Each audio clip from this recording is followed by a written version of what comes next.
Pues como siempre, ¿no? Muy buenos días, buenas tardes, buenas noches, dependiendo cuando vean este programa. Les damos la bienvenida una vez más aquí a un programa más, el tercer programa, ¿no? No, cuarto programa, ¿o cuál es? Ya no me acuerdo porque perdimos un poco. El quinto programa de la segunda temporada de La Mirada al Pacífico. Entonces, como siempre, bueno, en primer lugar un saludo a nuestros artilleros, a Edgar, a Roberto, a Víctor, que están aquí detrás de cámaras. Alfonso, buenos días. Hola, Marco Gonzalo, buenos días. Y entonces, sin más preámbulo, también saludamos a nuestras becarias, a Ana, a Brenda, ¿no? Y sin más preámbulo, vamos al tema de hoy. Que ya se cambió la locación, ya no estamos en... Bueno, eso te lo dejo a ti, eso tú platicas. Aquí sí hay luz. Aquí sí que hay luz, aquí sí tenemos luz porque seguimos con este problema. Precisamente el día que estamos grabando esto, que es 5 de febrero, se cumple exactamente un mes de que todo el complejo cultural de las 7 regiones se quedó sin luz porque se robaron los cables, como ustedes ya. Y cuando salga ese programa será dentro de 2 semanas. Dentro de 2 semanas. Sí. Vamos a ver cuáles son las novedades en esas fechas.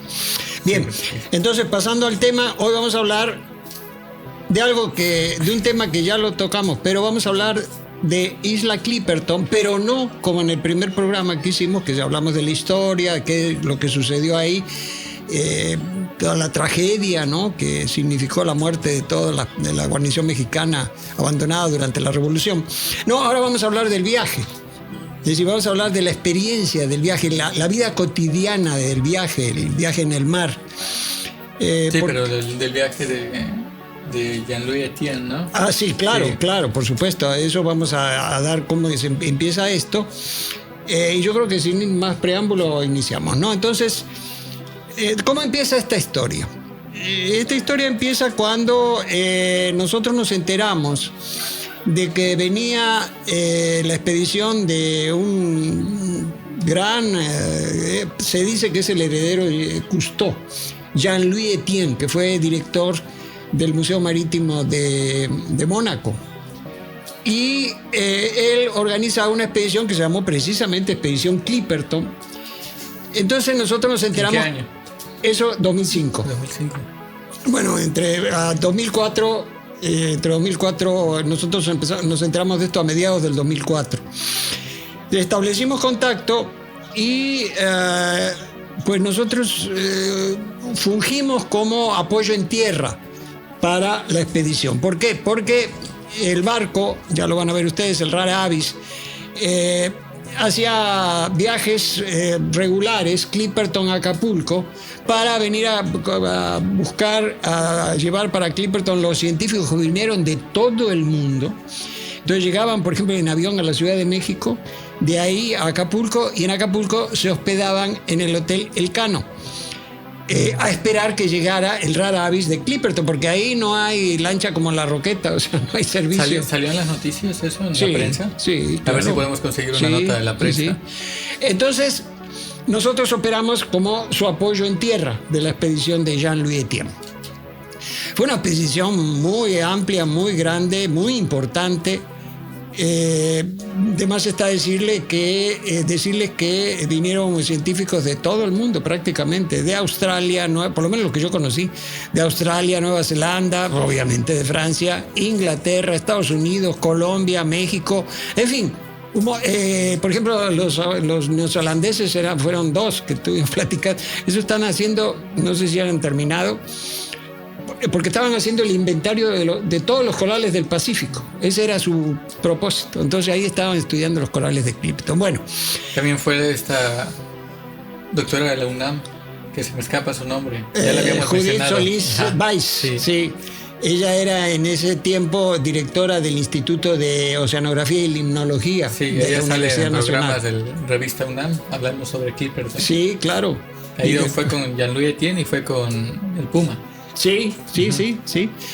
Entonces, ahí se desarrolló una actividad muy importante científica.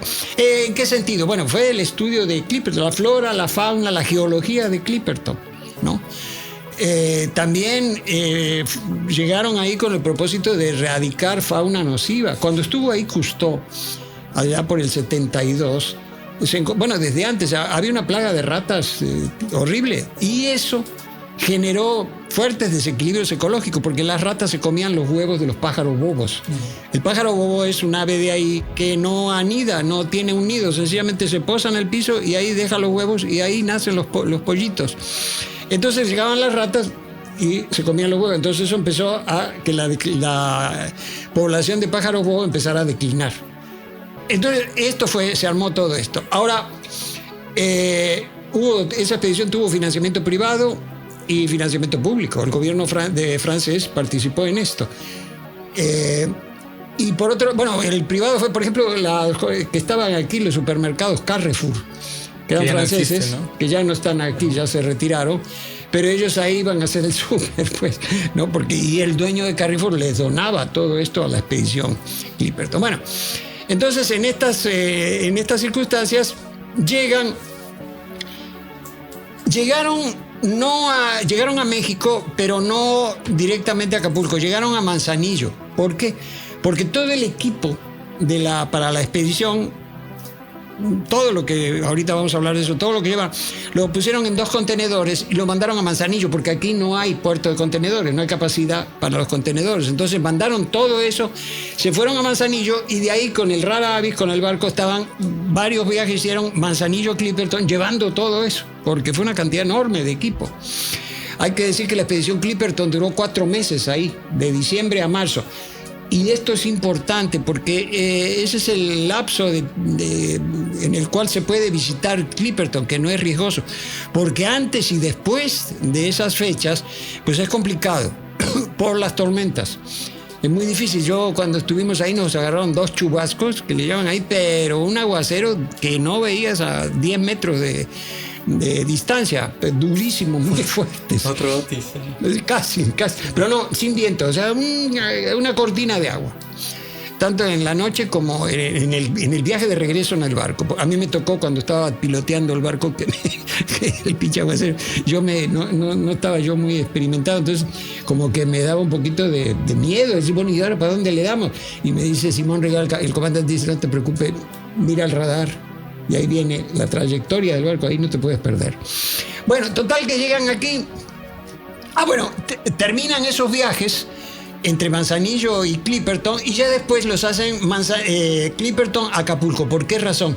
Porque, en primer lugar, por los servicios. Porque tenían que tener una ciudad como Acapulco para que, por ejemplo, los servicios de hotelería y todos los servicios para los científicos que llegaban. Aunque para la navegación a vela es más favorable viajar de Manzanillo a Clipperton y viceversa por la orientación de los vientos. Pero en este caso hubo que hacer de tripas corazón, y bueno, era un poco más complicado, pero de todas maneras se hizo, ¿no? Entonces llegan aquí, nos contactamos, por cierto, muy contentos porque ya desde antes nosotros tuvimos contacto con ellos. Y bueno, el barco atracó en el malecón. Ahí llegaba el barco, aquí a Acapulco. Por supuesto que ahí nos invitaron. ¿Hay una imagen ahí también de cuando atracan el malecón? No, porque cuando ellos llegaron, yo no me enteré, estaba en el museo y de repente me dijo, ¡ya llegamos! Ah, bueno. Entonces no tenemos esas imágenes. Pero lo cierto es que durante varias circunvoluciones que hizo el Rara Avis entre Clipperton y Acapulco, pues llegaban ellos, oye Marcelo, necesitamos no sé qué herramienta o clavos o tornillos, lo que sea. Y entonces íbamos a buscar, porque a ellos no les gustaba, los franceses, no les gustaba comprar en el súper. Decían, no, en el súper eso no, yo quiero una ferretería, aquí llévame. Entonces ahí íbamos, ¿no? Y todo eso fue el apoyo que les dimos. Y en un momento dado, para no hacérselas más largas, de repente me dijo Simón Rigal, el comandante, el comandante del Rara Avis, me dice, oye, ¿quieres ir a Clipperton? Pues la verdad, no me lo preguntó otra vez. No. Inmediatamente estábamos ahí. Y me dice, pero, ¿sabes qué? Necesitamos que nos ayudes. ¿Por qué me invitan en primer lugar? No, bueno, tal vez les caí simpático, pero no, porque uno de ellos tomó vacaciones de los tripulantes. Y ahí el contrato colectivo son muy rigurosos. Entonces, como que me contrataron a mí para suplirlo, porque si no el barco no puede navegar. Porque por cuestiones de seguridad y de protocolo tiene que tener cierto número de tripulantes, no menos. Y entonces ahí voy. De más está decirles que, bueno, embarqué yo solo. El día anterior, eso fue un 23 de enero, si mal no recuerdo. Aquí lo tengo. Pero bueno, sí, fue un 23 de enero del 2005. Embarcamos creo que era jueves, ¿sí? Era jueves. Embarcamos en la noche, a las 9 de la noche. ¿Por qué? Porque ahí, bueno, la bienvenida, la presentación, tanto de quienes íbamos como pasajeros, digamos, los científicos, y los tripulantes, cada uno se presentó, ¿no? Y luego Simón y el resto de los compañeros nos enseñaron el barco, nos llevaron al barco, y una cosa muy importante, yo no había pensado en eso, cómo funciona la tasa de un barco de este tipo. Porque es una embarcación pues ya viejita, ya el Rara Avis ya tiene sus años, aunque es un barco magnífico.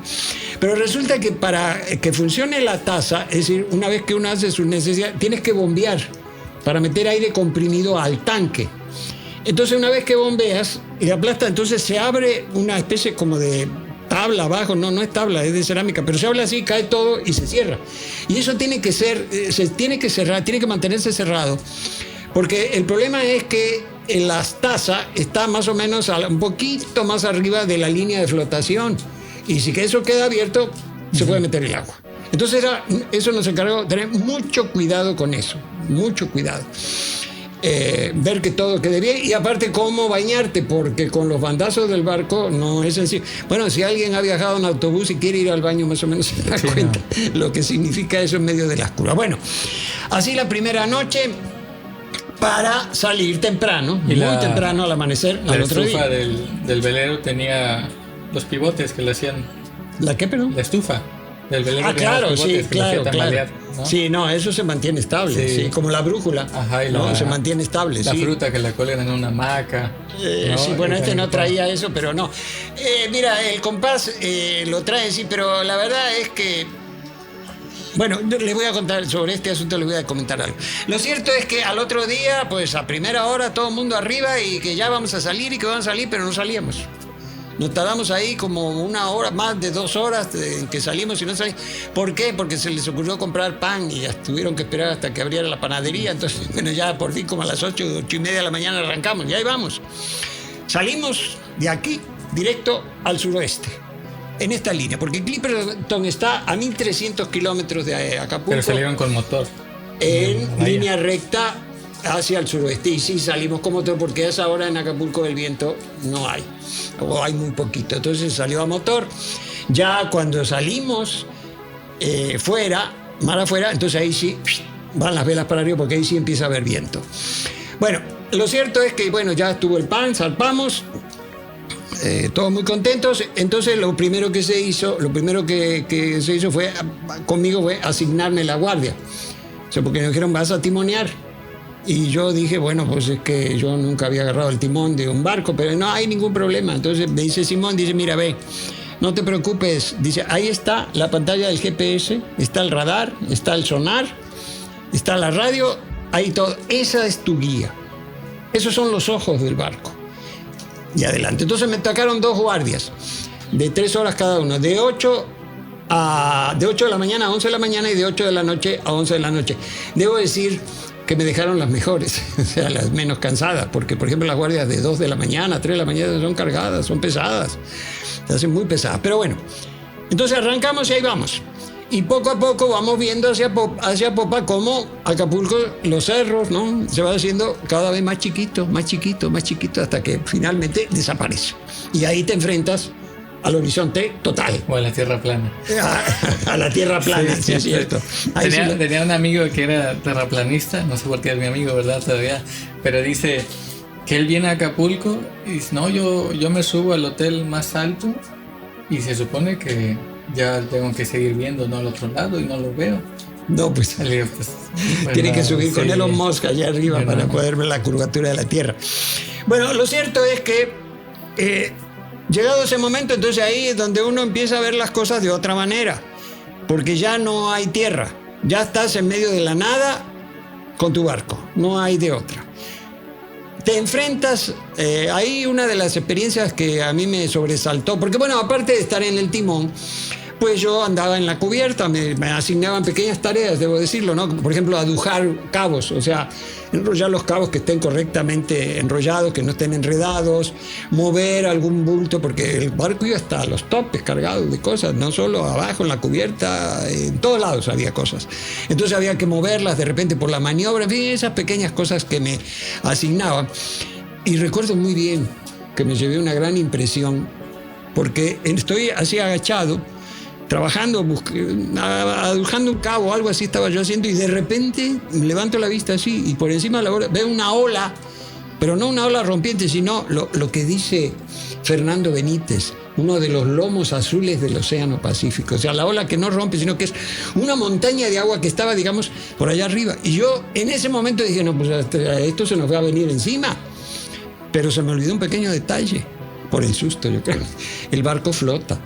Entonces, cuando llegó eso, el barco subió y bajó. Es decir, este tipo de cuestiones, ¿por qué las menciono? No era una ola bruja. No. Sí, no tenía rompiente y nada. No tenía rompiente, era nada más la onda, ¿no? Pero enorme, ¿eh? O sea, superficial. Sí. ¿Por qué estoy hablando yo de esto? Porque una vez que estás ahí, por lo menos para mí, ahí dejas de pensar no piensas nada. Es una especie de presente constante. ¿Cómo les diré? No hay tiempo para pensar. O sea, yo me puse a pensar, yo con mi trayectoria en la literatura, algo así pensé, no, bueno, los marineros de la literatura, ¿no? Los marineros de Conrad, los personajes de Conrad, de Stevenson, en fin, de todos ellos. No se puede pensar en eso. Bueno, yo no pude pensar en eso, porque todo el tiempo estás ahí, todo el tiempo estás ahí.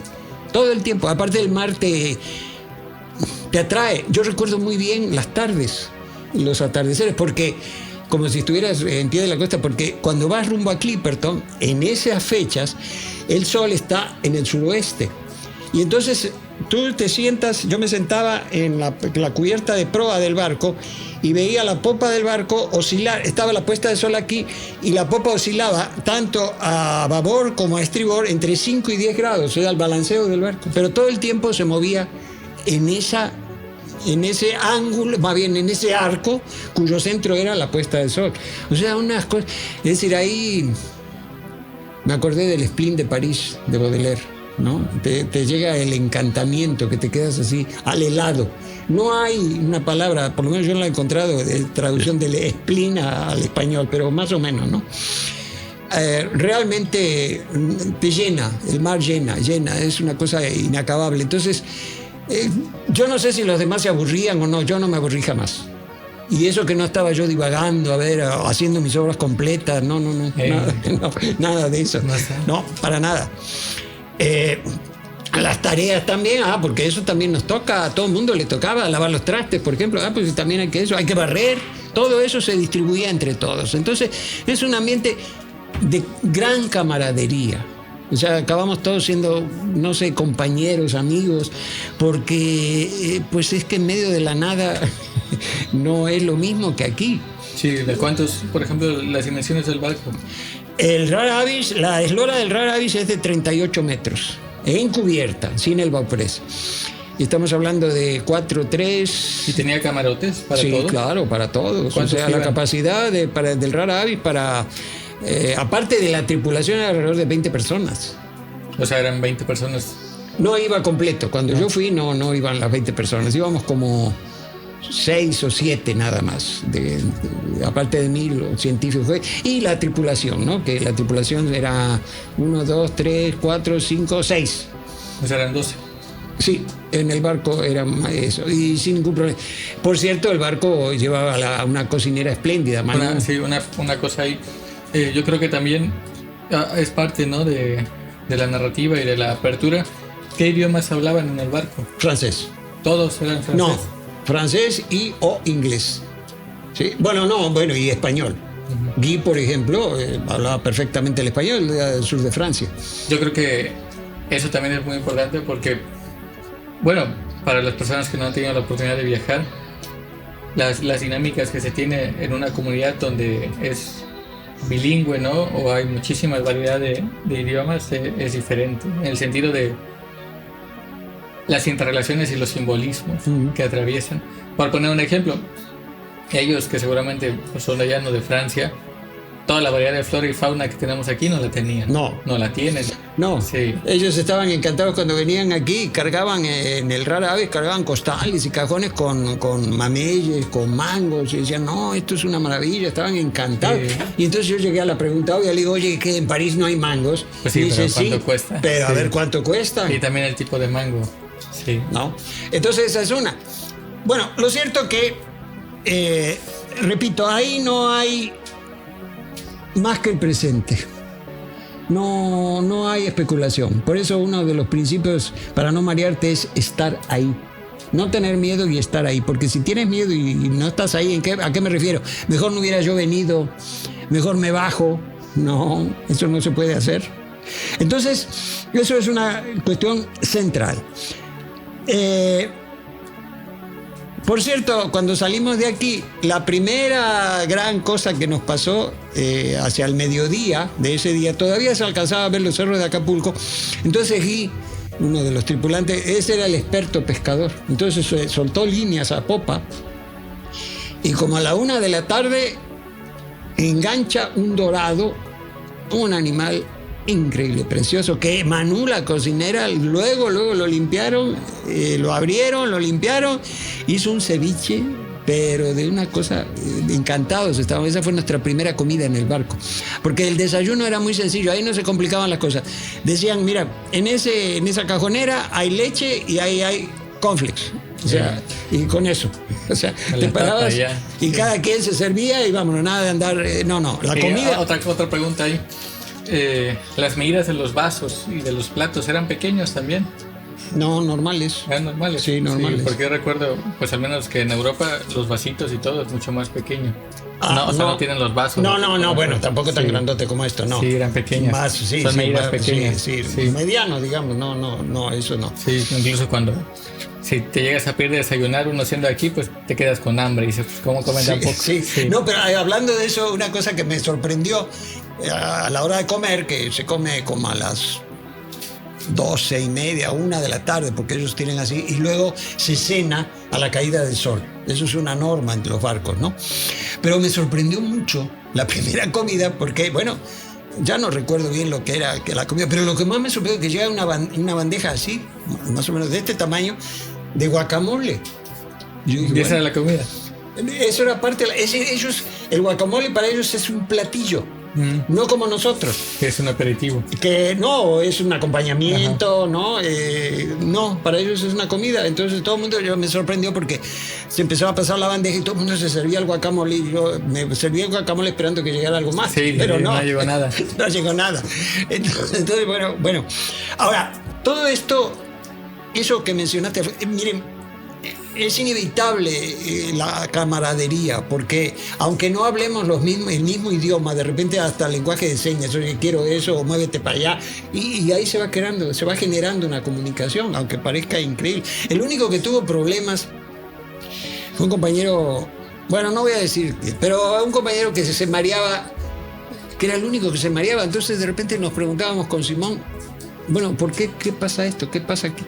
Hasta que descubrimos que al segundo día que se mareaba a la hora de lavar los trastes. O sea, que le daba el mal de mar para no lavar los trastes. Entonces, ¿qué hizo Simón? Lo puso a barrer el barco y ya no se mareó. Pero bueno, ese tipo de cosas se descubren en esa convivencia tan estrecha, porque también es eso, No todo el mundo puede aguantar un espacio, es decir, gente bastante, por ejemplo, cuando van 20 personas ahí, 30, casi 30 personas en un espacio de 38 metros, la convivencia a veces no es sencilla. Puedes llegar a ver, o sea, no todo el mundo acepta esa convivencia, puede haber roces, en fin, y eso el comandante lo tiene que tener muy en cuenta, así que no haya broncas entre la gente, eso es muy importante. Bien, ahí vamos, hay una imagen que esa la van a ver para que vean lo que se ve en el mar. De repente estaba yo, me acuerdo que estaba en la timonera, estaba timoneando y volteo así para un lado y veo en el mar un pájaro bobo parado arriba de un coco, como si fuera un náufrago ahí en su balsita. Una imagen increíble, ¿no? Y una de las cosas más bellas en las noches, en las 3 noches, se empezaban a contar historias, que yo hablo de las historias del Rara Avis, ¿no? Por ejemplo, cuenta Jean-Marie, uno de los tripulantes, él es marinero, todos son profesionales, pues a ellos los contratan, ¿no? Por ejemplo, para este viaje, tengo que hablar del barco y de la asociación de Pierre Jaouin. Pero bueno, nos cuenta que en una ocasión el mar hace cosas tan increíbles que en el Mediterráneo, una noche, le pasó que así el mar se puso como si fuera aceite, un espejo. O sea, nada, ni una onda, ni una ola, nada. Y entonces en ese mar se reflejaban las estrellas. Y él llegó a la conclusión, o sea, ante eso, de que el barco era el centro de una esfera de estrellas, tanto arriba, a los lados, como abajo. O sea, el barco aparecía flotando en medio de la nada, en medio de las estrellas, ¿no? Una imagen magnífica. También yo les conté la imagen de los niños, los grumetes en el Galeón de Manila, los niños que cantaban letanías a la Virgen que duraban media hora para que los marineros que se habían dormido, los vigías, se despertaran y no se les olvidara voltear la ampolleta, o sea, el reloj de arena que duraba media hora con el que mantenían el decurso del tiempo, era con eso lo mantenían. Entonces los niños cantaban y al terminar esas letanías empezaban a gritar vigía, la ampolleta y todo aquello. Entonces intercambiábamos esas historias. Por ejemplo, Guy nos contaba que presenció la caza de delfines cazando atunes. Realmente una cosa, yo no me imaginaba. Hay atunes grandes, estamos hablando de animales 40, 50, 60 kilos. Él lo vio en el Atlántico, no en el Pacífico.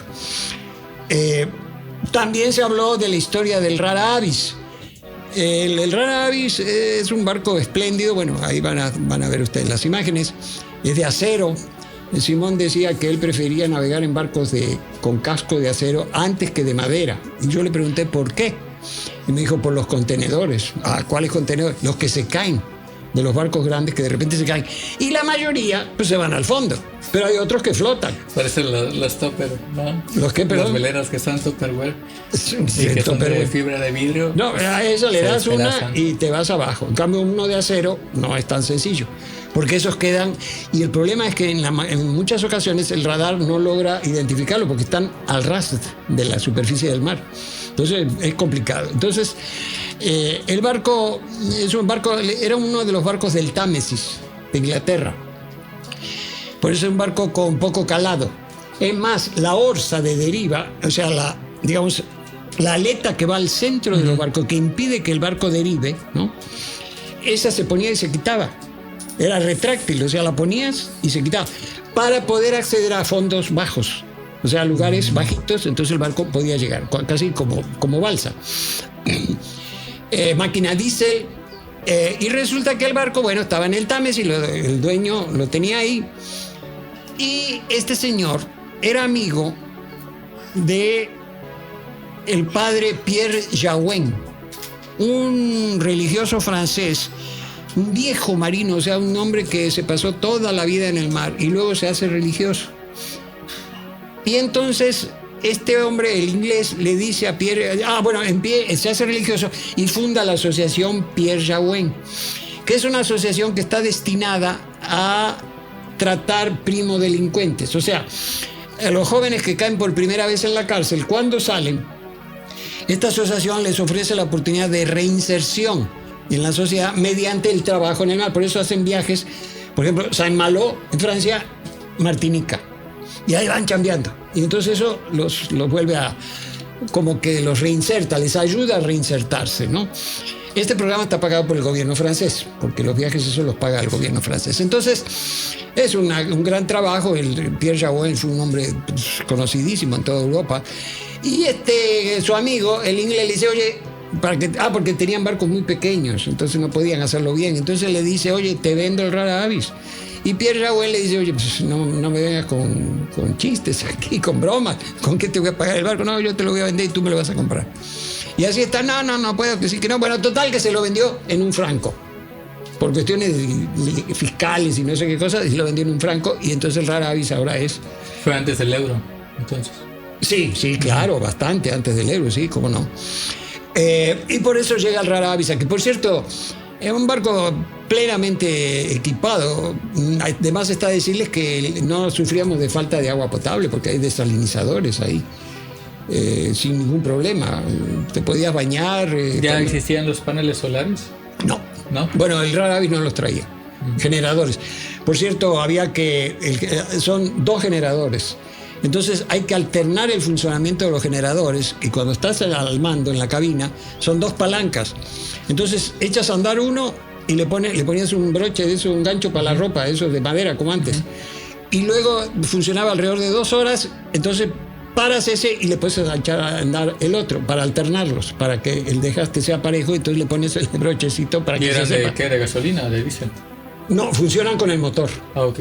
Con el mismo motor, el motor es diésel, o sea, están conectados como los carros, ¿no?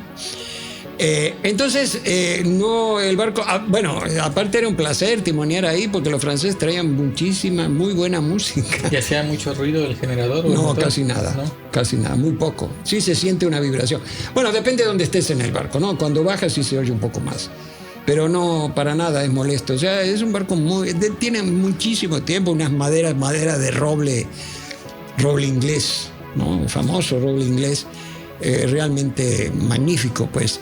Por ejemplo, la cubierta no es, tiene la parte de acero, pero está cubierta, la cubierta está cubierta por madera, planchas que se quitan y se ponen. Como el Cuauhtémoc. Más o menos, sí, más o menos. Entonces, no tiene ningún problema ahí, no te resbala. Creo que era de teca, no estoy seguro. Pero, así. Entonces, el barco realmente fue una maravilla. Barco muy seguro, muy estable. Llevaban repuestos de velas. Sí, todo, completo, ¿no? Completo. Y de salvavidas o lanchas de seguridad. Inflables. Sí, los cacahuatitos le dicen en el Cuauhtémoc. Sí, inflables. Eso es por norma, por seguridad, porque si no, no se puede. ¿Y todos los que iban sabían nadar? Eso nunca me enteré. Eso sí, nunca me enteré. Pero me imagino que sí, no todos, ¿eh? Bueno, acuérdate que, por ejemplo, en la ruta Acapulco-Manila, la gran cantidad de los marineros no sabían nadar. Incluso hoy en día, ¿no? Los regatistas luego no saben nadar. Así es, sí. Bueno, entonces ahí vamos, que rumbo a Clipperton, en todas esta cotidianidad, que repito, es una maravilla la camaradería que se logra en un ambiente como este. Pero bueno, continuamos adelante. Se dieron algunos episodios, claro que hubo avistamientos de delfines. Yo no vi muchos porque normalmente siempre me tocaban la mañana y yo estaba en el timón, entonces ahí había que estar firme, ¿no? Pero sí fotografiaron delfines, ballenas no, delfines sí. Alguien habló de atunes, yo no alcancé a verlos, un cardumen de... Porque hay gente que piensa que el atún nace en lata. Sí, a eso yo aprendí en Clipperton, porque en Clipperton, en uno de los días que estuvimos ahí, pescaron un atún grandote, entonces lo seccionaron transversalmente y se hacían unas rodajas de atún así, a la parrilla. O sea, es una cosa... Ahí sí yo aprendí que el atún no se da lata. Entonces, bien. En cuanto al viaje, continuó. Y de repente, una mañana, como a las 8 de la mañana, pues no faltó quien gritara Clipperton a la vista. Ahí apareció Clipperton. La primera imagen que tienes de Clipperton es así como una imagen totalmente surrealista. ¿Por qué? Porque no ves Clipperton. Lo único que ves es el follaje de las palmeras, de las palmas, porque el tronco tampoco se ve por la lejanía. Entonces ves suspendidas en el aire las palmas, las hojas de la palma. Y entonces se va acercando el barco, y ahí se acabó el romance. Porque en ese momento es cuando te dan la bienvenida a los pájaros bobos de Clipperton. Y eso significa que llegan los pájaros bobos y se posan en los stays de hasta arriba. El Rara Avis tenía un stay que unía los 3 mástiles y ahí se posaron. Y llenaron de deyecciones el barco, porque se empezaron a hacer ahí a hacer del 2, como decimos coloquialmente, y fue una cosa, no podíamos subir a la cubierta pero una cosa indescriptible realmente, por eso digo que se acabó el romance. Pero es un ratito nomás, y lo cierto es que jamás regresaron al barco. O sea, nada que cuando el barco estuvo parado ahí, seguían ahí arriba, no. Se llegaron, hicieron lo que hicieron y se fueron. Y lo que nos tocó a nosotros, ahora sí con manguera, por limpiar todo eso, porque era una cosa nada agradable. Bueno, lo cierto es que, pasado este pequeño contratiempo, ahí vamos. Y llegamos a Clipperton, lo vamos a ver, las imágenes ahí por el extremo, la punta, si no hay mucha punta, al noreste de la isla de Clipperton, pero tuvimos que bajar, dar la vuelta, circunnavegar Clipperton hacia la punta noroeste. ¿Por qué? Porque se anclaba al noreste de Clipperton, como teníamos los vientos así, podían los vientos, si aumentaban, dar con el barco en tierra. Entonces, o sea, no es bueno anclar el barco con una costa a sotavento. Es decir, ¿qué es sotavento? Cuando tú vas en el barco, barlovento es el lado de donde viene el viento y sotavento es hacia donde se va el viento. Entonces, no es bueno tener una costa aquí, porque va a venir el viento y te va a dar contra aquello. Había un dicho, bueno, ahora ya es un poco, bueno, también todavía lo usan, pero decían, el chiste es subir por barlovento y sacar las aguas por sotavento. ¿Qué significa eso? Subir por barlovento es porque los barcos antes tenías que subir por los stays de los lados para subirte al mástil. Entonces el asunto era subir por el lado de barlovento, es decir, teniendo el viento en la espalda, que te aplaste sobre la jarcia, y no al revés, porque te puede quitar. Y sacar las aguas por sotavento, bueno, pues es obvio. Orinar del lado de sotavento, porque si no ibas a tener un problema ahí. Entonces era un viejo dicho, ¿no? Como cuando soltaban las anclas que decían suelto y libre. Bueno, total, que dábamos la vuelta, se ancló el barco y ahí viene el desembarco. Ese sí fue otra cosa. Ahí yo me sentí en el siglo XVIII, porque las rompientes no dejan llegar los inflables del Rara Avis, no se podía llegar porque estaban muy fuertes las rompientes. Entonces, ¿qué hicimos? Con uno de los inflables bajamos del Rara Avis y se remó hasta cerca de la playa, pero antes de la rompiente. Y antes de llegar a la rompiente nos bajamos. Y ahí, como en el siglo XVIII, con nuestra mochila aquí en la cabeza, caminando, y arribamos a Clipperton, así como John Clipperton, hace 300 años. Llegamos ahí al campamento. El campamento, bueno, estaba perfectamente instalado en el único bosquecillo que hay en Clipperton, porque lo demás no hay nada. Ya van a ver las imágenes. Bueno, ya las han visto, pero vamos a presentar todo eso. Además está decirles que ahí había energía, no había ningún problema, porque la energía, tenían 3 fuentes de energía. Una fuente eólica, otra fuente paneles. No, sí, ya había paneles solares, sí. Fíjate. No en el Rara Avis, pero sí en el Clipperton, en la isla, sí, ya me acordé. Eso, y luego tenían un generador diésel según de emergencia. Tenían hasta una cuatrimoto ahí, se llevaron una cuatrimoto y andaban en Clipperton con la cuatrimoto. Se compraron en Manzanillo, compraron una lancha de madera grande. Con esa andaban de un lado para otro, con esa cruzamos la laguna, porque la laguna no te puedes meter por la cuestión de los ácidos y todo lo que hay ahí. Pero bueno, y el campamento, 3 grandes tiendas, enormes tiendas, así como del ejército, ¿no? Una era el taller, que por cierto ahí había un hombre, se me escapa el nombre, pero era un mago ese hombre, ese hacía de todo, pero de todo. Él armó la cabaña para allí en Jean-Louis Etienne, la cocina, bueno, una maravilla el hombre, pero con un taller muy bien montado. La otra tienda estaba destinada a comunicaciones, porque ellos tenían comunicación vía satélite. Es más, yo hablé vía satélite desde Clipperton aquí a Acapulco, hablé con mi hijo. Y mi hijo en broma me dice, ¿y dónde está? Le digo, no, pues estoy en Clipperton. No es cierto, estás en La Roqueta, me dijo. Entonces, pero bueno, el equipo era de primera magnitud, ¿no? Muy bueno. Después llegaron ahí, inclusive llegó la esposa de Jean-Louis Etienne con sus 2 hijos pequeños, uno chiquito. que eran niños encantadores, fascinados correteando los pollitos de los pájaros bobos. Bueno, total que el campamento era una maravilla. Bueno, la tienda esta era internet, comunicaciones, toda la operación, digamos, de la expedición. Y la tercera, dormitorio. Había catres, ¿no? A lo largo de dos filas de catres, así, a lo largo de la tienda, y ahí dormí yo.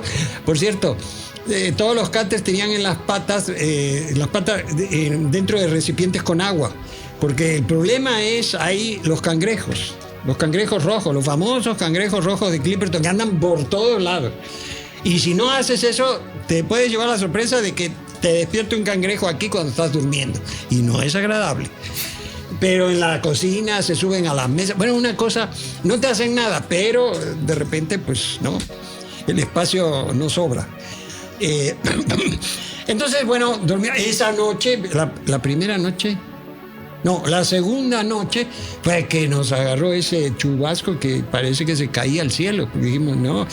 Y ahí, bueno, uno que no tiene, yo no tenía experiencia, pero de repente uno se pregunta, bueno, ¿y aquí que si se cae el cielo, a dónde vamos a ir a dar? Porque no hay a dónde ir. A la roca. Sí, a la roca, bueno, sí, la parte alta de Clipperton. Pero bueno,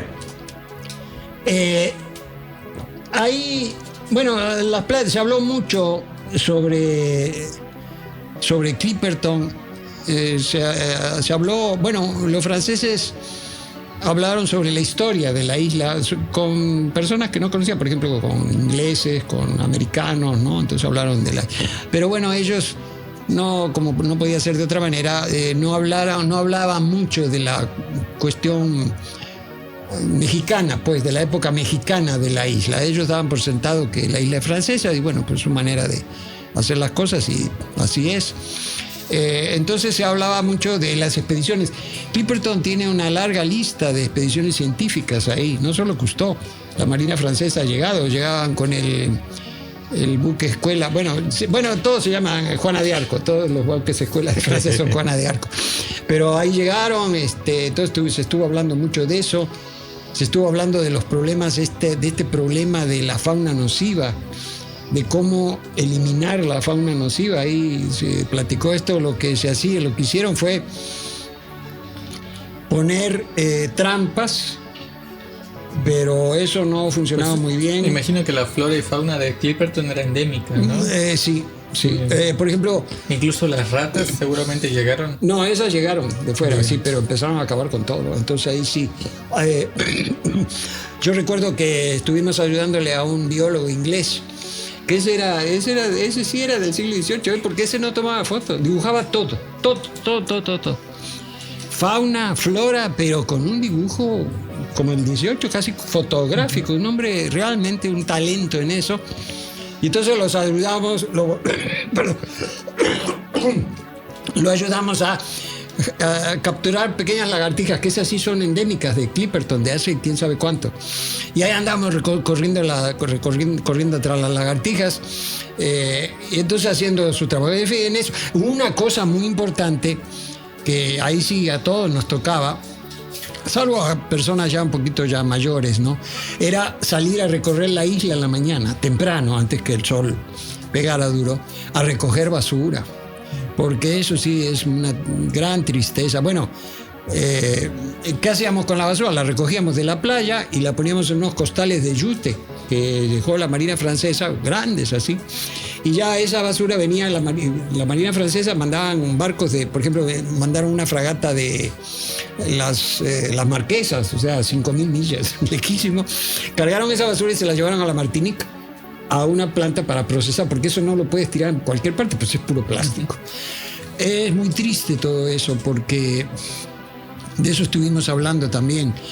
Y yo le pedí a Jean-Louis que le dije, oye, Jean-Louis, ¿me permite llevarme 2 costalillas de basura a Acapulco? Y se me queda viendo y dice, ¿para qué quieres hacer eso? ¿De qué se trata?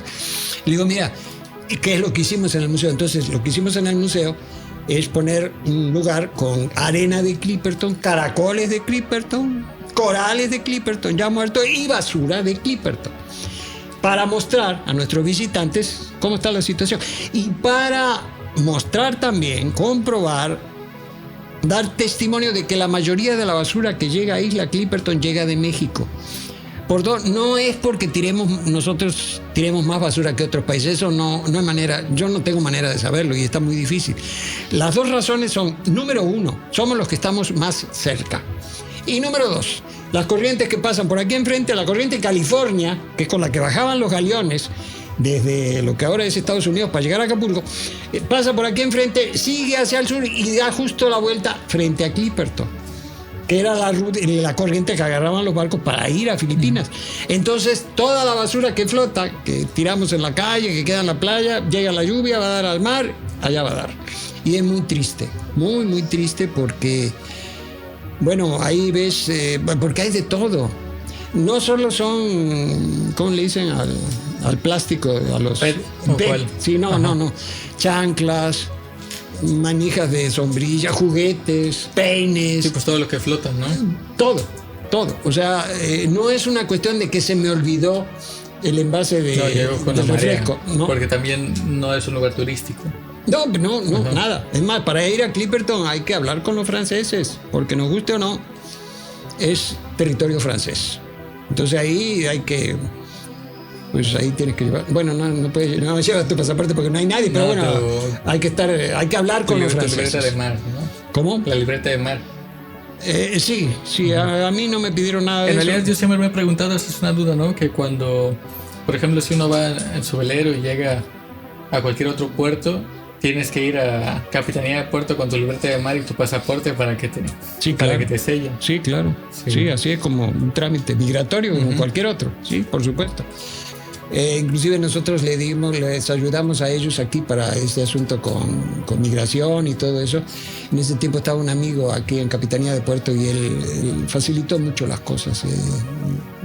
Hizo un excelente trabajo. Sí, porque incluso también no sé si antes, pero la pintura que se le pone al casco del barco, si es tóxica y afecta la fauna o flora, ¿no?, submarina, no lo dejan pasar. No, eso, el Cuauhtémoc tuvo un problema de esos, no me acuerdo, en los Países Bajos, eso me lo contó Ortega Jaramillo, comandante del Cuauhtémoc. Resulta que llegaron y alguien se equivocó en el mantenimiento del Cuauhtémoc y le puso una pintura precisamente que no tenía esas especificaciones de que no dañara. Y entonces lo detectan y tuvieron una bronca ahí. Que bueno, porque como es buque escuela, en fin, ahí medio conciliaron y toda la cosa, pero fue difícil la situación, una situación muy seria. Pero fue un error, no premeditado, obviamente, pero bueno, ahí no se vale, si es error, es error. Entonces sí, se cuida mucho eso, se cuida. No se puede, una de las cuestiones, bueno, en primer lugar, a los que fuman, en el barco no se puede fumar. Bueno, sí se puede, pero no se debe. Tampoco se puede tirar las colillas al mar. Al mar no se puede tirar nada. Ni la más mínima basurita. Eso lo cuidan muchísimo, mucho, y es muy bueno, porque no todo el mundo hace eso. Por cierto, también la descarga de aguas negras tiene un proceso un poco, no es muy, ¿cómo le diré?, muy avanzado, sino que no la potabilizan, nada más medio transparentan las aguas residuales y ya salen, ¿no? Sin sólidos, porque los sólidos los descomponen químicamente. Ahí está la pregunta de si esos químicos no dañan más que la descarga, pero bueno, eso es una cuestión que más adelante se puede dilucidar. Bueno, no sé cómo andamos de tiempo. Bien. Sí.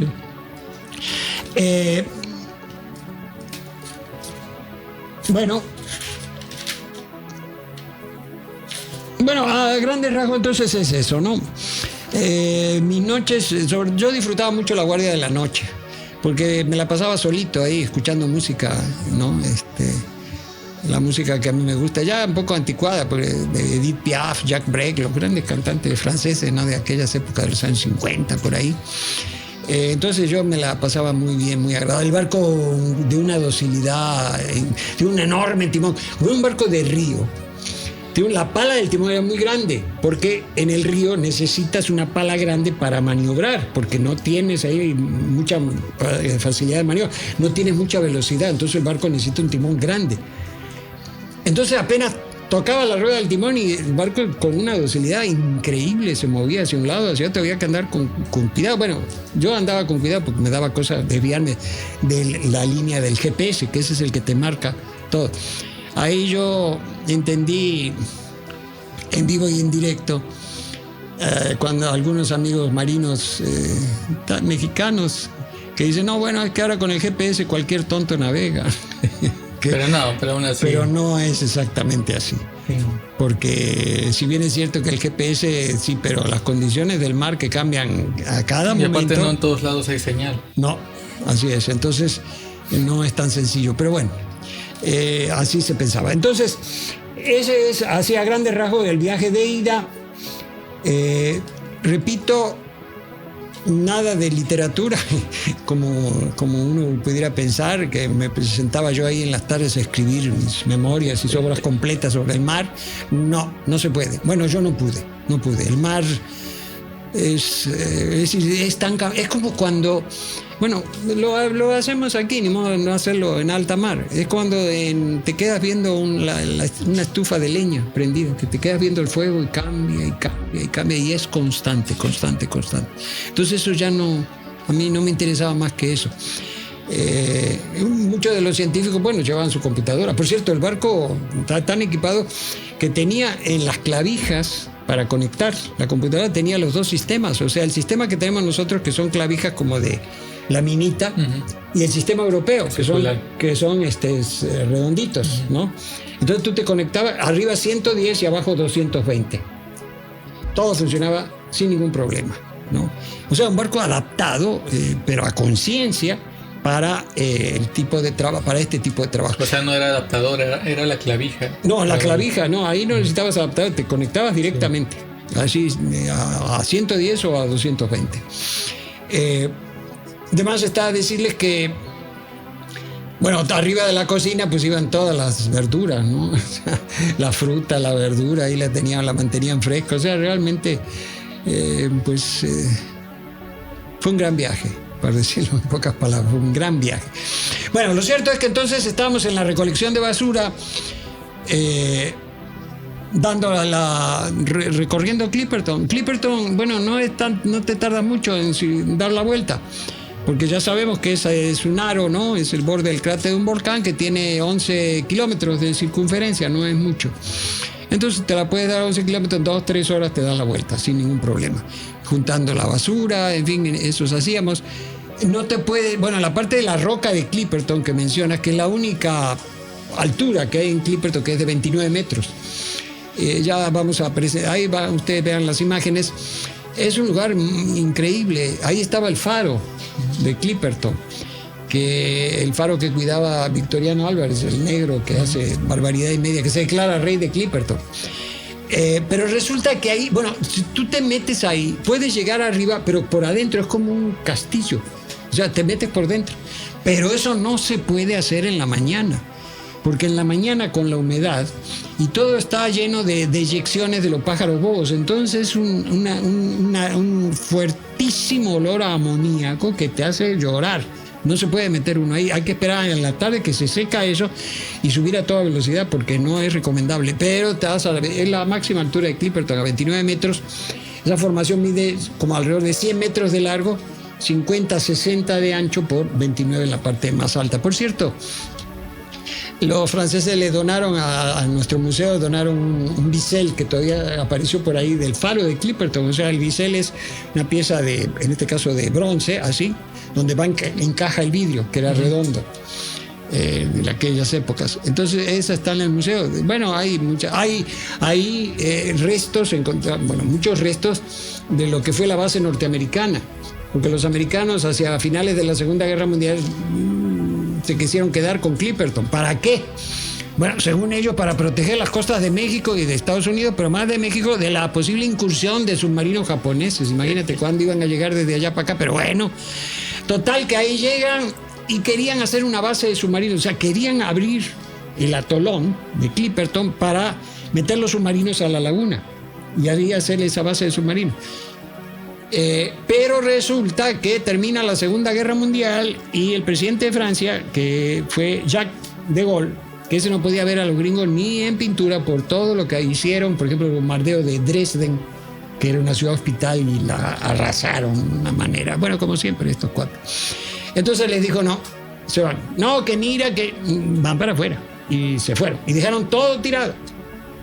Entonces lo que queda ahí, pues puro fierros oxidados que todavía salen de la arena, proyectiles, casquillos de proyectiles de artillería antiaérea de la Marina de Estados Unidos, cañones Bofors, casquillos de ametralladoras de calibre 50. Y nosotros nos trajimos varios de esos, están en el museo, nada más que hay una parte que está así, los proyectiles están así, de cabeza, están formaditos, porque estaban en una caja de madera, pero la caja de madera desapareció. Pero eso no se puede tocar, porque están enteros. Y bueno, son de la Segunda Guerra Mundial, uno puede decir, no, pues eso ya llovió, ¿no? No, cuidado, porque si hay uno entero y bien, y se activa cuando lo mete la mano ahí mal, ¡pum! Y se acabó. Hasta ahí llegaste. Entonces, los que trajimos estaban abiertos y lo hicimos con supervisión de los franceses, porque de otra manera es muy arriesgado. No hay árboles en Clipperton, bueno, no hay, solo pura palma de coco y maleza. Hay una parte ahí donde se hizo el campamento que hay una hierba que es, decían los biólogos, que es típica de Clipperton, que parece que no hay en otro lado. No me acuerdo ahorita cómo se llama, pero bueno, esas son las particularidades, ¿no? Que el resto de la fauna, bueno, son pájaros bobos. Ahí de pájaros bobos estamos hablando arriba, en ese momento hablaban de arriba de 500,000. Pájaros fragatas, como 100,000, 200,000 también. Las lagartijas que he mencionado, los cangrejos rojos, que eso están por todos lados, pero por todos. Y hay una cosa, un detalle muy interesante, yo no lo podía creer, pero este cuate inglés, el biólogo inglés este que dibujaba, nos comentó lo siguiente, dice, miren, fíjense aquí, los cangrejos, entre otras cosas, se alimentan de los huevos de los pájaros bobos. ¿Pero qué hacen? O sea, es increíble. Resulta que los pájaros bobos ponen normalmente 2 huevos, y los cangrejos llegan y nada más se comen uno, el otro no. O sea, lo dejan. Es realmente increíble esta imagen del equilibrio natural, ¿no?, de las especies para poder sobrevivir. O sea, una cosa, cuando me lo digo, yo lo puse en todo y me dice, no, es cierto. Entonces, este tipo de cosas asombrosas. Entonces, ahí tuve yo 3-4 días y de regreso. Y vamos de regreso. Entonces, rápidamente les cuento de regreso. Si es que hay tiempo, ¿cómo vamos? ¿Sí? Pues hay que regresar. Eso fue también complicado, bastante complicado por decirlo menos, porque resulta que íbamos a salir también en la mañana, pero ese día las rompientes estaban imposibles. No había manera de atravesar las rompientes para llegar al barco. Entonces, a esperar. Todo el mundo ahí con sus mochilas, esperando. Nos fuimos a comer, hasta que a eso de las 5 o 6 de la tarde empezó a bajar el oleaje. Y entonces ellos decidieron, no, pues de una vez, porque si no va a regresar y ya no vamos a salir. Y ahí vamos. Bastante complicado, porque sí estaba fuerte el oleaje. Yo ahí estuve a punto de darme no sé si quedarme ahí, porque resulta que llega se usó la lancha de madera más pesada para poder sortear el oleaje, porque con un inflable te puede voltear. Entonces usó esa, y entonces llega cercana, aledaña al radar, pero con el oleaje hace esto. Entonces el asunto era, cuando hacía esto, pues brincar al barco. Pero yo medio me confundí ahí, no sé qué hice, y se me pasó el tiempo, y casi, es decir, cuando la lancha se va retirando del casco del barco, es en ese momento que yo inexpertamente intento brincarme, pero no iba a llegar. Nada más que me agarró uno de los compañeros del barco y me agarró de un brazo así y ¡pum!, me subió, y yo aparecí en la cubierta del radiador y ni cuenta me di cómo llegué ahí. Bueno, total que embarcamos de esa manera y arrancamos como a las 8 o 9 de la noche. Y a esa hora me tocó turno al timón. Y ahí venimos. Y como salimos como a las 8, sí. Como a las 9:30 de la noche yo me empiezo a ver cosas raras en el radar, así como que hacía así, y dije, caray, ¿qué es esto? Y le hablé a Simón, le digo, oye, ¿sabes qué está esto? Y dice, no te preocupes, es la lluvia. O sea, el radar captaba el golpe de la lluvia en el mar. Y sí, llegamos a esa parte y era un aguacero que no se veía nada. Ahí fue cuando dije, ¿y ahora para dónde le doy? Pensando que me iba a encontrar no sé qué cosa en medio de la nada, ¿no? Pero bueno, la inexperiencia, pues... entonces se resuelve y dice, no, tú sigue el GPS y no te preocupes, todo va a salir bien.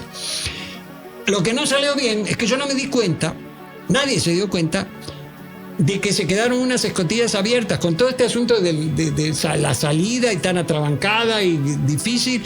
Se quedaron unas escotillas que dan, o sea, en los camarotes, tienes unas escotillas arriba que dan a la cubierta, que se levantan unas tapas.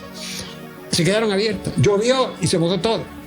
Y entonces esa noche fue fatal para los de los camarotes del lado de estribor, porque se mojaron las camas. Entonces al otro día todos estábamos de mal humor porque no dormimos casi, no se pudo dormir bien.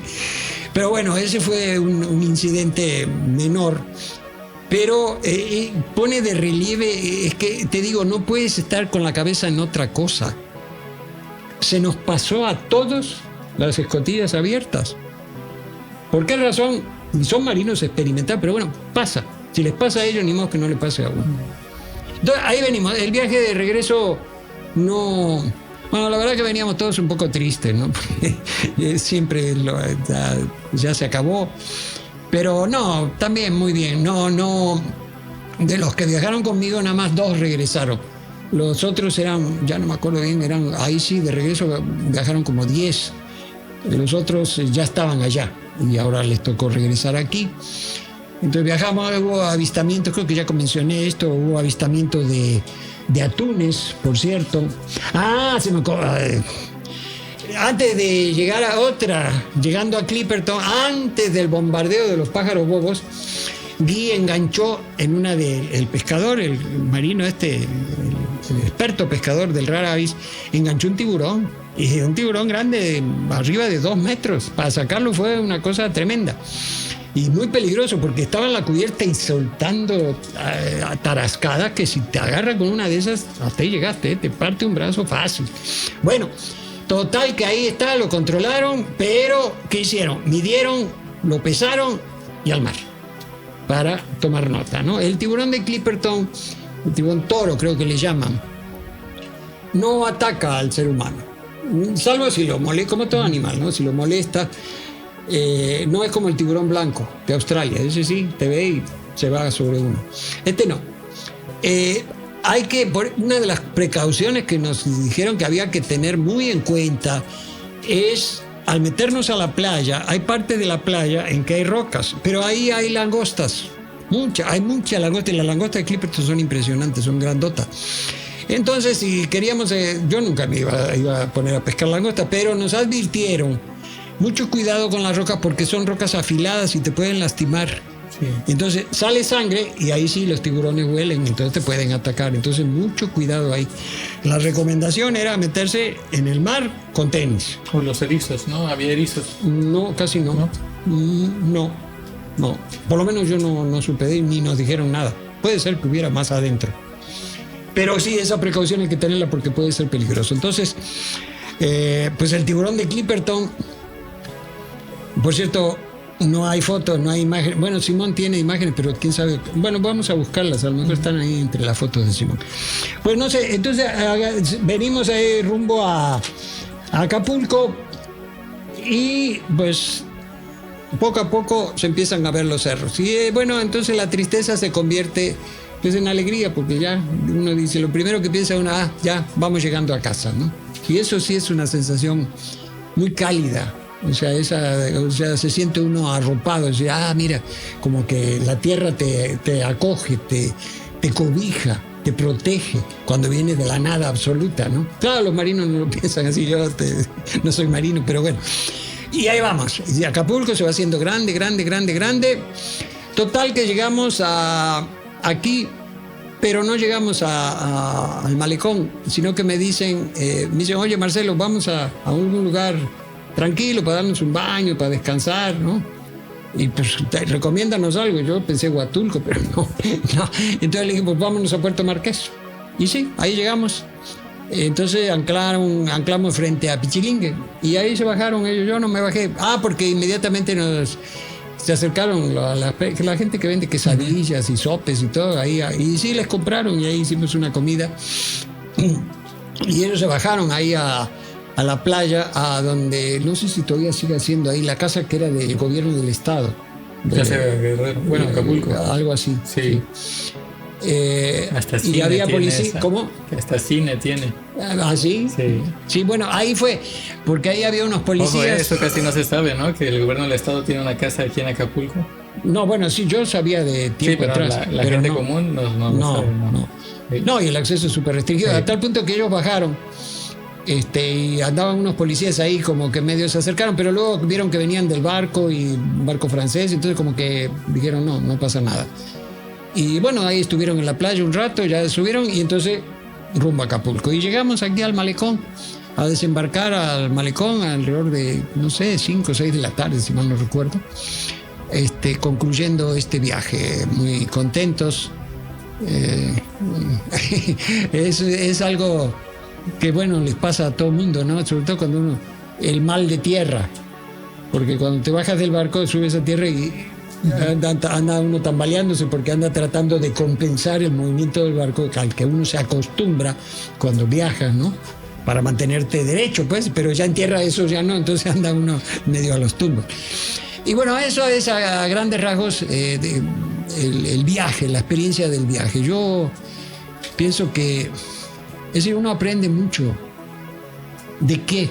Más que nada sobre uno mismo. O sea, uno aprende a estar consigo mismo, a conocer las emociones, no todas, pero muchas de nuestras emociones, porque es una situación límite, quéralo o no, es una situación límite. No porque te vas a hundir o porque el barco se va a ir no me refiero a eso, sino en términos muy coloquiales, al paisaje.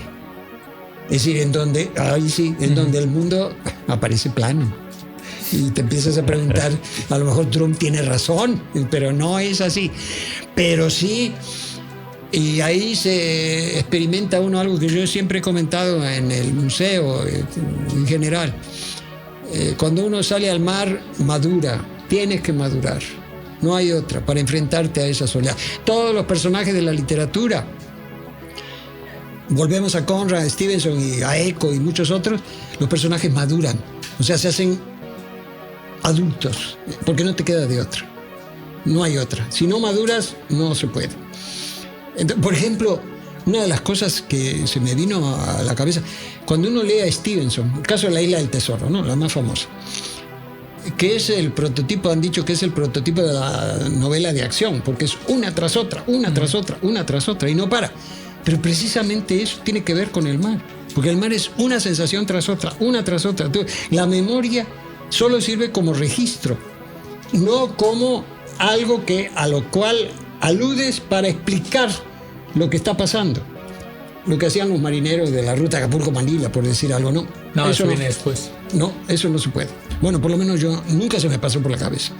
Bueno, entonces yo no sé si haya alguna otra cosa. Creo que por lo pronto lo que yo tenía preparado era... Sí. El trabajo en cubierta, las guardias. Eso es principalmente lo que teníamos para hoy. Entonces... bueno, no sé si ya nos vamos despidiendo. Sí, pues ese fue queríamos hacer este episodio, ¿no? Sobre Clipperton. Sí. Porque el primero de la primera temporada, de hecho, es el video más visto todavía. Sí. Ayer me estaba diciendo Camps también eso. Y queríamos enfocar este video solamente en el viaje, ¿no? Sí. En la experiencia del viaje. Sí. Sí. Que realmente es una experiencia. Por eso, bueno, esto es un comentario aparte, ¿no? Pero a mí no me agradan mucho los cruceros. Porque el crucero es un barco hecho para que la gente que va ahí sienta que no está en un barco. O sea, el crucero es un hotel gigante, nada más que ser en vertical es en horizontal. No, yo creo que si navegas es para sentir la navegación, ¿no? Bueno, muy bien, entonces nos vamos despidiendo. En primer lugar, despidiéndonos de nuestro equipo, dándole las gracias a Roberto, otra vez Edgar, Víctor, Alfonso, gracias por la compañía. Y un saludo a todos, repito, a nuestras becarias, y los invitamos a el próximo programa. ¿Cuál es? Va a ser el 6º, si no me equivoco. ¿Cuál es el de No tengo. El tema todavía no lo tenemos. Sí, ahí está en el índice, pero no lo Bueno, recuerdo. ahí vamos a avisar con tiempo. Entonces, muchas gracias por su atención. Esperemos que les guste. Van a ver ahí, ojalá les gusten las imágenes, porque son imágenes únicas, no hay otras imágenes de estas. Estas no están en internet, eso sí. Bueno, muy bien. Muchísimas gracias a todos. Hasta pronto.